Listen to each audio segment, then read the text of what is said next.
জয়গুরু। আজ বৃহস্পতিবার, শুভ সন্ধ্যা।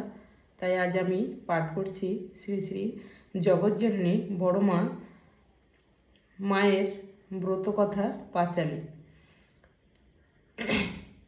শুনো শোনো সর্বজন অতি ভক্তিভাবে, লক্ষ্মী মায়ের ব্রত কথা প্রচারিতে ভবে। গুরুবারে ভক্তিভাবে যত নারীগণ করিবে, লক্ষ্মীর পূজা হয়ে এক মন। ধন জন বাড়ে আর পুত্রের পুত্র, সরস্বী দেবীর গুণে হলো মূল সূত্র। যুগে যুগে আসেন তিনি লক্ষ্মী ঠাকুরানী, নারী শিক্ষা দিয়ে যান হয়ে নারায়ণী। কেমন এতে স্বামী ভক্তি করিলে জগতে, মাতৃজ্ঞানে পূজা করে এই পৃথিবীতে।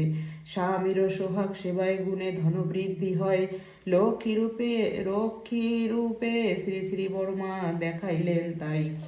সদাচারে থাকলে ঘরে লক্ষ্মী বাধা রয়, অনাচারে থাকলে তার বিধি বামা হয়। প্রভাতেতে ছড়াঝাটি সন্ধ্যায় দেয় বাতি, লক্ষ্মী বলে তার দ্বারে আমার বসতি। যে সংসারে সর্বদাই ঝগড়াঝাটি হয়, লক্ষ্মী ছেড়ে চলে যায় জানিও নিশ্চয়। যদি কোনো নারী ওঠে সূর্য ওঠার পরে, সেই গৃহেতে সর্বদাই রোগে থাকে ভরে। নিত্য নিত্য গৃহকর্ম যদি না সে করে, লক্ষ্মী মাতা বিরূপ হয়ে ছাড়ে যে তাহারে। সকালে সে বাসি কর্ম করে সমর্পণ, স্নান করে ইষ্ট পূজে হয়ে এক মন। দেব দেবীর ভোগরাগ করিবে যেমনে, রন্ধনাদি সেইভাবে করিবে যতনে। স্বামী পুত্র খাওয়াইয়া পরে নারী নিজে খাবে, নারীরও নীতি সর্বদাই পালন করে যাবে।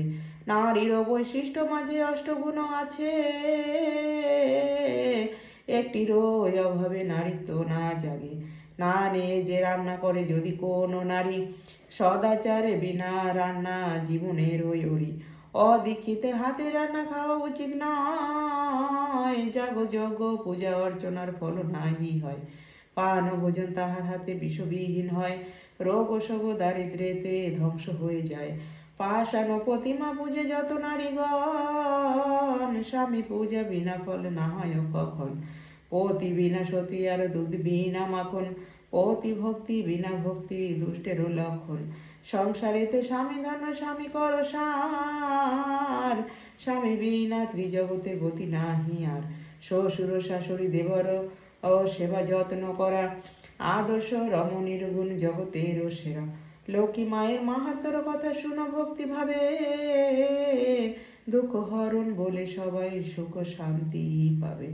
জয় জয় জয় বড় মার জয়। জয় বন্দে পুরুষোত্তম।